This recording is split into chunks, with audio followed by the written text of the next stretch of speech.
right. Hi, everybody. David Fogel, CEO of the Symphonina Foundation, back with you and back with another Symphonina Foundation podcast. And today I've got film and series composer Louis Robert King with us. He's got a long resume, orchestrated for Disney's Little Mermaid II, worked on Rob Marshall's film adaptation of the Broadway classic Annie, and many other things. Louis, it's great to be with you today. Great to be with you, David. Thank you for having me. Excited to chat. Yeah, I'm guessing that orchestrating Disney's Little Mermaid 2 is not where you start. It's probably a long accumulation of a lot of other successes that maybe not everybody knows about. I'm thinking that's a pretty good intuition. So let's figure out I know you went to Berkeley, but how'd you get into music and how'd you get into composing and being a professional composer? Music started as a teenager. Wouldn't have known that's where I would have ended up when I started. Wasn't a prodigy or anything. I enjoyed doing it. Thought I actually would maybe end up being a music teacher, band director, or something like that. But ended up going to Berkeley, and I knew I wasn't going to be. I was a saxophonist as a kid. Nice. I knew I wasn't going to become a professional saxophone player. But I had always kind of dabbled in composition. I always enjoyed music theory, always enjoyed orchestration and arranging. And while I was at Berkeley, that was really the thing that I excelled at and got great responses about. So I kind of went down that path, that and composition. Left Berkeley, moved to New York, got a job at a music production facility that mainly did branded work. So a lot of ad work, not jingles per se, but a lot of underscore, but just for very short films. And I cut my teeth there. I was essentially like, you'd be like a composer's assistant, but I was also the orchestrator for everybody. They had 6 or 7 composers. None of them were trained in way, so they used to hire outside orchestrators and arrangers to come in. After a little while, they were like, well, why don't we just have Lou do it? And next thing you know, I'm doing that. So I had the luck of being able to be in front of an orchestra like once a week for quite some time. That's awesome. It was a great learning experience. Berkeley prepared me fairly well, but actually being in front and being able to hear things like that was invaluable. Yeah. And oh no, go ahead. No, I was just going to ask when we get you back on that track, but I can imagine putting myself in your position there as an orchestrator and being with the orchestra all the time. You might have a desire to get up on the podium and conduct too. Did you have that opportunity? Every session. Yeah. Okay. All right. Every session. Again, no one else knew how to do it. I was it. Okay. Good. There you go. Which was also a lot of fun because the truth is, running a recording session, yeah, there's the conducting part of it, but the truth is we're playing to a click. And, the conducting is imparting something, but it's really about you're essentially doing a spot rehearsal, because it's how do you work out a section that isn't right, knowing how to pinpoint what isn't coming across the way it should, maybe what isn't as tight as it needs to be. How do you diplomatically point out what isn't working? That was also as valuable as anything, knowing how to run a session. Yeah. How did you go from doing that then to being picked up by major film studios, let's say? I imagine there's different hurdles that you have to go, and maybe there's just the right opportunity. Someone knocks on your door, or you sit next to them on an airplane, or, something happens. How'd it go for you? Yeah. You're not that far off. It's relationships and who's aware of you. I tell people all the time who are just starting out, no one can hire you if they don't know who you are. And you could be the most talented person in the world, but if you don't get out of your apartment or your house, it's not going to happen. When I first moved to New York, the place that I got the job, the music production house that I got a job, the person that they used to call to do often to do this work was someone named Danny Trube.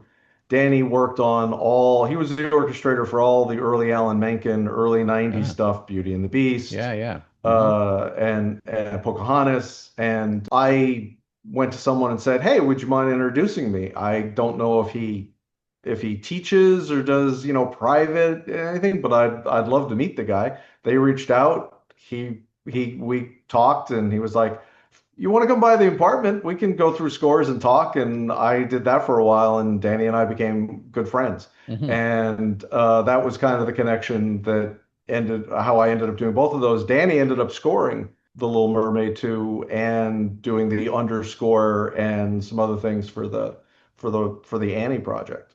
Yeah. Is there anything different when you're doing a Disney production than if you were doing it for anybody else? Let's say, I mean, Paramount, any other film studio, or really any project that someone goes, let's say we were doing our own Symphonina work with it. We record with Budapest scoring, typically. And one of our Yeah. colleagues, Daniel Fisher, had the opportunity to record with London Philharmonic and Royal Philharmonic previously at Abbey Road.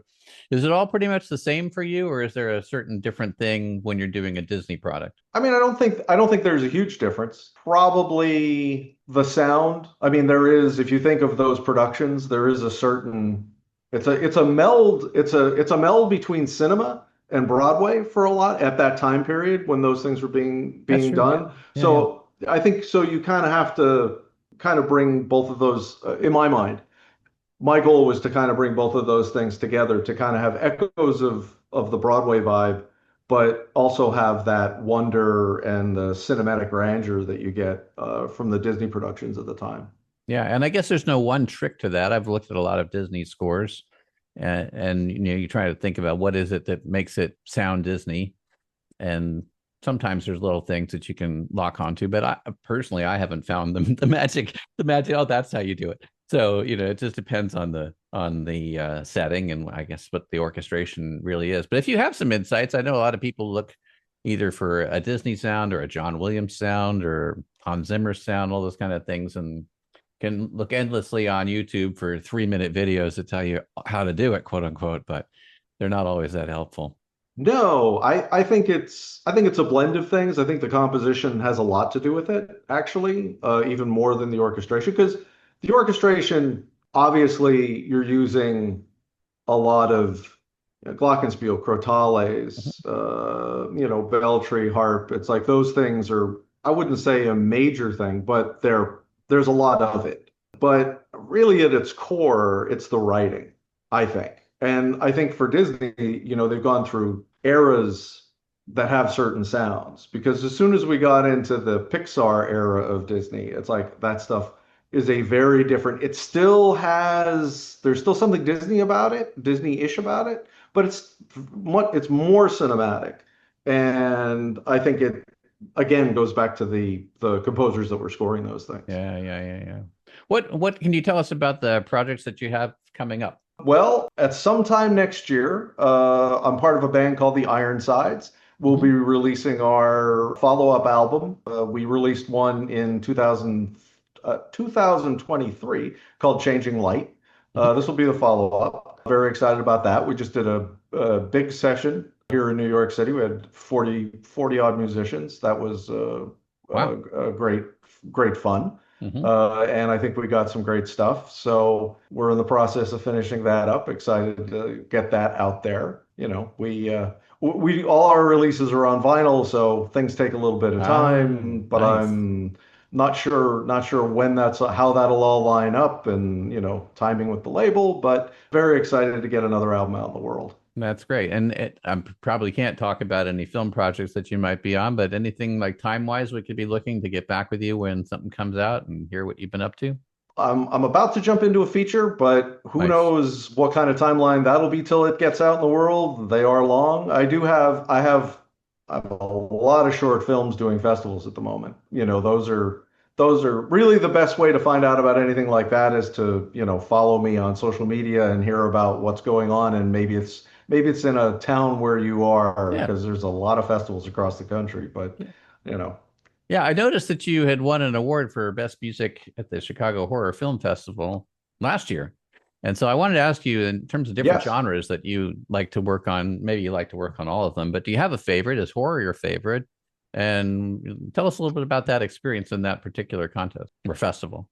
I do like to change things up. I think if I did, like three comedy films in a row, I think my that would be really hard on my brain. Hmm. I do like trying to, I do like moving from thing to thing and being able to have different creative experiences and different creative challenges. I mean, for a film, the end of the day, it's always the narrative, but they're all very different stories and told in very different ways, and you're what works with a story that's one thing is not what works with another. I haven't done a ton of horror. It's kind of odd that I won a horror film festival award.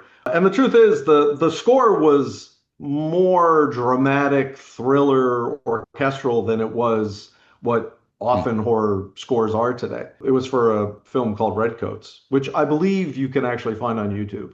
Yeah, I mean, I've done dramas, I've done comedies, I've done dramedies, Hmm. a little bit of horror work. It's like I think the given the way I came into the world of composing, when you start in the world of branding, you were kind of expected to do a lot of different things. It was not only something I like to do, there was an expectation that there was a versatility. There's a lot of people, and I don't mean this as a slight. There's a lot of people who do a thing, and that's what they do. Yeah. And I think that's fantastic. And then there's other people who just like to do a lot of different things, and it works for some people, and some people enjoy it, and some people just like to focus on a particular thing. Right. So we all express ourselves in different creative ways and get satisfaction in different ways, and I think it's a great part of being an artist. Yeah, for maybe a last question here. For those people who are coming into the composition now, orchestration, arrangement, or maybe conducting too, and looking at it as a career, they're young, what kind of advice would you give them for what they can do to help their career long term? Well, I think if you're whatever it is, you need to do it as much as you can. And what I mean by that is if you're a composer, then you should be writing as often as you can. And you really shouldn't be judging yourself as to how good it is or how bad it is. It's like the skill set, there's rarely a day that I'm not doing something. So you have to get in the habit of being able to, at the drop of a dime, do whatever it is that you do. It's like, I'll get an email or a phone call and it's like, hey, can you work on this thing? And now you're working on this thing. Yeah. It's not like, I'm having a really good writing day. It's like, you got to do it Right. anyway. And even if the other thing I think is most artists are too harsh on themselves. So even if you think you're not doing a great job, you're doing a much better job than you think you are. But you should always be, you should the next day come back to it and see if you can make it better or see if you can see what's wrong with it. But I think the key to any of those avenues is doing it. So orchestrate as much as you can. Find a piano piece and orchestrate it. Look at scores. If conducting is what you're really interested in, break out the recording and the score and conduct. If nothing else, it's like you're just going to get, because it's hard to find an orchestra to stand in front of. Yep. So, but doing it is how you get better. There's only so much you can learn in a book or looking at other people's work. It really comes down to doing. So do it as much as you can, and also meet as many people as you can, because no one can hire you if they don't know you exist. Let's go. Lewis, if people want to reach out and get in touch with you, how do they find you? Well, if email is always good. Lou@lewisrobertking.com works. And if you want to follow me on social media, Instagram seems to be the popular one. Lou King Composes. You can find me on there. You can also find me on LinkedIn and Facebook just under Lewis Robert King. That sounds good. Lewis, it's been a great pleasure to meet you. We wish you the best. And if there's anything we can do at the Symphonina Foundation to help you, just let us know. We're going to listen to some more of your great music on the way out here. Thank you so much for having me. I really enjoyed this, and thank you everyone for listening.